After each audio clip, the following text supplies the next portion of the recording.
everyone, Aaron here for Zollotech, and this past week was filled with news about the upcoming iPhone, iOS 15, upcoming MacBook Pros, and much more. This is your news update for the week of July 4th, 2021.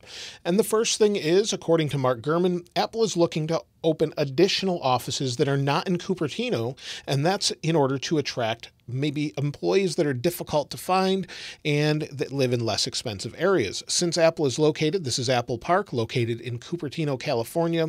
The area is generally very expensive for housing and just expensive overall. And in order to get good talent, Apple's going to need to look outside these areas. So hopefully they'll be opening offices all over the United States in tech hotspots, whether that be Austin or Denver or Charlotte near me or other places as well, to attract different talent where they could have better collaboration and some enhanced maybe programming and things like that in the future. So it looks like they're going to be doing that. What the time frame is for that, though, is hard to say. But Apple is very expensive in Cupertino, so it looks like that makes a lot of sense for different people around the country, maybe even around the world. Now, the next thing is, if you're not following me on Discord or Telegram, you can find more information there if you'd like to maybe discuss what I've talked about or just talk about things, everything from iOS to anything else you want to talk about. You can talk about that there. So be sure to check it out in the description below. Now, the next thing is something that was mentioned today is maybe iOS 15 split screen. I talked about this on Twitter a little bit, and the reason I say maybe is if we go into the Shortcuts app, we'll go into Shortcuts, and in Shortcuts, you have the option to make split screen sort of a shortcut. Now, this is most likely made just for iPad, but it seems to work sort of on iPhone. So you can create the shortcut on an iPhone, but when you go to run it, it gives you an error. So it says failed to open the specified apps in split screen mode. Now, a lot of people have wanted this for a long time, and the option is here. Now, whether or not it's just a mistake that it's in iOS is hard to say, or something they're going to add later on, but it does work on the iPad side. So if we go over to iPadOS 15, you'll see I have shortcuts here. We'll go into shortcuts, and then we have one that says split screen between the Apple Store and Music. So if I press play, it opens up Music and the Apple Store in split screen or split view. So it works there. I'm thinking it's just for iPadOS, but I would love to see it come to iOS as well. But it's in the code there at least, and it fits with whatever thing you're creating with variables and more. So choose menu, for example, you can create whatever you'd like. I would love to see it come to iOS. Now, for those of you that are still using older Macs, Apple still supports many older Macs with OSX Lion and Mountain Lion, for example. Prior to this, it cost about $19.99 to get updates for those. Now, Apple is offering those for free. So you can now check that out if you need those older versions and you want to put them on older Macs that you have around the house that maybe you want updated versions but weren't willing to pay for it before. You can now get those free. Now, the next thing is, if you have an Xbox, you can use Xbox Cloud Gaming. Go into it. It's on Safari. It's not a separate app, but you have to log in. And once it logs in, it's a little bit glitchy and it's in beta, as you can see here.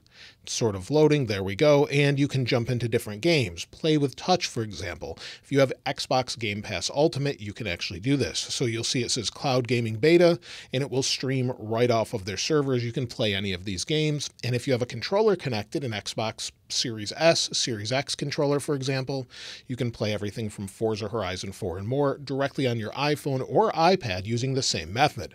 So that's available now since this past week, and it works really good. So if you haven't tried it out, it's surprisingly good as long as you have a decent internet connection. Now, when it comes to iPhone this year, iPhone 12, iPhone 12 mini, iPhone 12 Pro, and iPhone 12 Pro Max, it appears that Apple has sold a huge amount of them, 100 million of them. The last time they sold this amount in a super cycle was with the iPhone 6 redesign. So when they redesigned it from the 5 and 5S to this more curved design, a ton of people rushed out to buy the latest phone. Now that we've switched back to the squared off design, it seems that people rushed out to buy this phone. They were waiting for this sort of design, where it was a major change as opposed to the curved edges of the iPhone 10 or iPhone 11, for example. So it looks like they're selling a ton of these. Now, they'll probably slow down a little bit with the upcoming iPhone 13 design, and that seems to make sense. And speaking of iPhone 13, apparently Apple has decided that the name is going to be iPhone 13,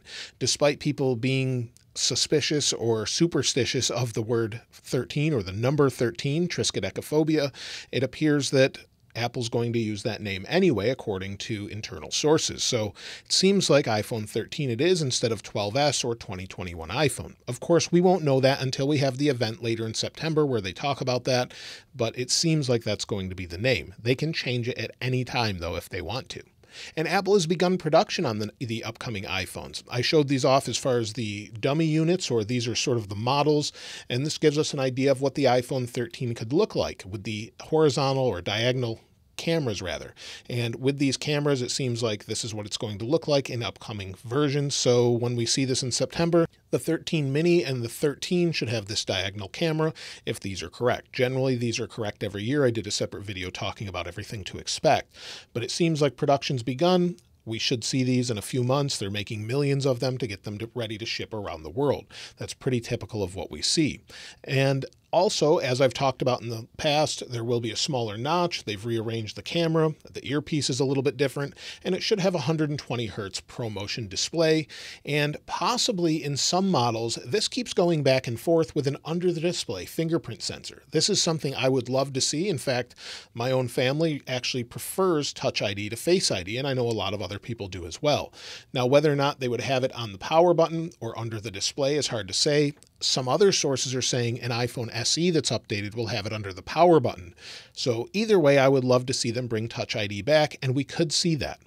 Now, also, according to Max Weinbach and Everything Apple Pro, they've said that there's going to be a larger charging coil underneath on the iPhone 13 series. That could allow for faster charging and also reverse wireless charging. We've seen this on some Samsung phones where you could charge your AirPods, for example, and reverse wireless charge them. And it's nice to have around in case you don't have something to plug these into, or you can only charge your iPhone at once and put the AirPods on the back. It's just convenient to have, although it's not something to use all the time for many people. It's nice to have, and I would love to see them add this. So maybe we'll see that with the upcoming version. Also, we know that the iPhone 13 is going to get millimeter wave in more countries, and they're going to enhance it. So it seems like this year, instead of being limited to some countries, like the United States, for example, the millimeter wave antenna is said to be releasing to more countries. So you'll have that option as millimeter wave is rolling out with 5G. It makes more sense that they'll bring it to more countries now that it's becoming more widely available. So that makes a lot of sense. Also, we'll see portrait video mode in at least the Pro models. We've seen this a little bit with FaceTime on iOS 15, where you can have portrait video modes depending on the phone you have with the correct processor. So as long as you have an A12 Bionic or newer, you should be able to do that. If you want to record maybe a vlog of yourself using your iPhone with the camera, you'll be able to do that with a portrait mode. So it will blur the background like you would expect. In real time, it's doing it with the photo now. Why not just record video when it's doing it as well? So that makes a lot of sense. And then finally, expect this to launch, or the iPhone 13 series to launch, in September or October. Some people are saying the event could be later in September, which would usually give this an October timeframe, or we could see it at the beginning of September and have it launch later in September. So depending on what Apple's doing this year with the supply chain and the constraints, or how readily available they'll have the phones this year, we could see them in either of those months, or they could stagger it this year like they did previously. So that would make sense as well. Now, when it comes to iOS 15, iOS 15 Public Beta 2 has been out for a little while, and many people want to know when the next version is coming. iOS 15 Beta 3 and iOS 15 Public Beta 3. And this is really hard to predict because Apple released Public Beta 2 last week to match Beta 2 re-release of iOS 15. Now, if they continue to do what they've done in the past, we could see it as soon as tomorrow. However, we could see it the following week as well if they considered that a major release. So once we get to the next release, we can consistently see them usually every 2 weeks until we get maybe to Beta 4, and then we might start seeing them weekly if they continue to do what they've done in the past. It could change at any time, and Apple has been known to do that lately. Since 2021, their release schedule is not what we've been seeing in the past. So they could take 3 weeks, they could take 4 weeks, or they could just go to weekly or bi-weekly at this point. We really just don't know at this point. Also, iOS 14.7 Beta 5 or release candidate, depending on how finished it is, we could see that again this week as well. I would expect at least something this week with iOS 14.7 with Beta 5 or release candidate. Hopefully we see the release candidate, and if we do, that generally means within a week or so, we would see the final release to the public. So that could be in the week of maybe the 11th or the 18th at the latest. However, if we go to another beta, that's going to push that out a week. So by the end of July, I would expect it, but maybe not. So by the end of July, we would have an iOS 14.7, and then into August, we could have it a 14.8, or maybe they'll just go to 14.7.1 if they need to continue to update it and move on to iOS 15, which I would expect in September. So for those of you waiting, if you're waiting for the final public release, expect it in September, usually late September. Now, as far as the upcoming MacBook Pro, that's something I really can't wait to see. The new MacBook Pro was said to be launching at WWDC. We never saw it, and I'm looking forward to it. And one reason I'm really excited for the upcoming MacBook Pro is because it's said to have the new mini LED display that we have on the iPad Pro 12.9 from this year. The display is incredible, especially for HDR. And I know some people complain about the blooming on it, but that's really only in the darkest conditions. Generally, if you're watching high definition content, this looks incredible. And I can't wait to have a similar display on a MacBook Pro. But beyond that, they're said to have the new Apple Silicon on the new MacBook Pro as well. We've seen the regular Apple Silicon, the M1, not only in this iPad, but also in the Mac Mini, the iMac, the MacBook Pro that I'm holding here, the 13-inch, and the MacBook Air. So we've seen what that can do, but a Pro version of that we really haven't seen yet, whether that be an iMac Pro or a Mac Pro, for example, or the higher end MacBook Pro. So I can't wait to see what we have there. And apparently, according to Digitimes, the company that's making the mini LED display for the upcoming MacBook Pro 14 and 16-inch is said to be really ramping up production.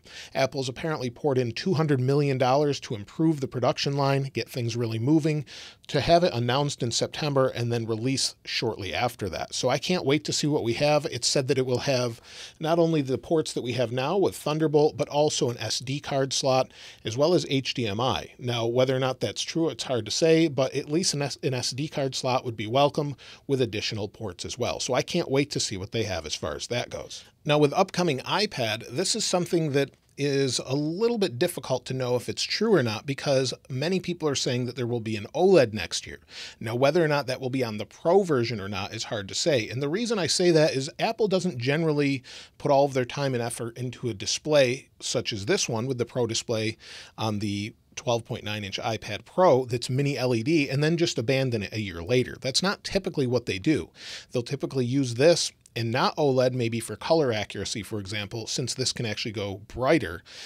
Maybe they're going to keep this around for quite some time and then put OLED maybe in the iPad Air, for example. So I'm not sure we'll see them abandon mini LED. Maybe they'll use it in different lineups and then use OLED for the less Pro models. However, it looks like they are working on some sort of OLED iPad, or have at least considered it. Also, TSMC, the people that make their chips for the iPad and their different products, is said to be working on a 3 nanometer chip that would first debut in the 2022 iPad Pro lineup, with whatever that can do. Now, that generally means being smaller, it will have better power efficiency, and this is the one thing this iPad is lacking, is better battery life. In the MacBook Pro, we can get 20 hours of battery life, but we still get 10 in the iPad Pro. That's just a limitation of the battery and the overall size, so I would love to see them increase that, maybe to 15 hours of battery life in an iPad. That would be incredible. Now, the upcoming Apple Watch I've talked about a little bit, where they're going to redesign it, make it a little bit more squared off, but it's also said to be focusing this year on battery and pretty much nothing else. A redesign with a focus on battery life, and then they'll be continually working on additional sensors later on. So hopefully we'll see some more sensors, because I would love to see that blood glucose monitoring that they're apparently working on, as well as maybe a few other features we haven't thought of. Now, unfortunately, a company called Masimo, which is a medical device company, is trying to get the pulse oximetry feature in the Series 6 Apple Watch removed, as they say it violates some of their patents. Now, this sensor is really nice to know what your O2 level is in your blood, but they want it removed, saying that Apple violated the patent. Usually Apple, if they did, will come to an agreement and then have some sort of payout. However, that will still need to go to court, and it would take some time to remove that. So they'll have to be found in violation first. But it's something that's really nice on the Series 6 and was one of the major features this year. So I would hate to see that go. Usually they'll figure out a way around that. And then finally, with AirPods, it's said that the upcoming AirPods Pro won't be coming until 2022. However, according to the Economic Daily daily news, AirPods 3 will be launching later this year along with that new MacBook Pro. So we could see new AirPods 3 that look similar to the AirPods Pro but without noise cancellation, and then have updated AirPods Pro next year, maybe with better battery life and maybe even better spatial audio. So we've been waiting for those AirPods 3 for quite some time. So far we haven't seen them, but it makes sense that we'll see them fairly soon and they could be ready. So hopefully we'll see that very, very soon. And so that's it for all the news this past week. Quite a few things about the upcoming iPhone. I think iPhone 13 probably will be the name, but let me know what you think about that in the comments below. If you'd like to get your hands on this wallpaper, of course, I'll link it in the description like I normally do. And if you haven't subscribed already, please subscribe. And if you enjoyed the video, please give it a like. As always, thanks for watching. This is Aaron. I'll see you next time.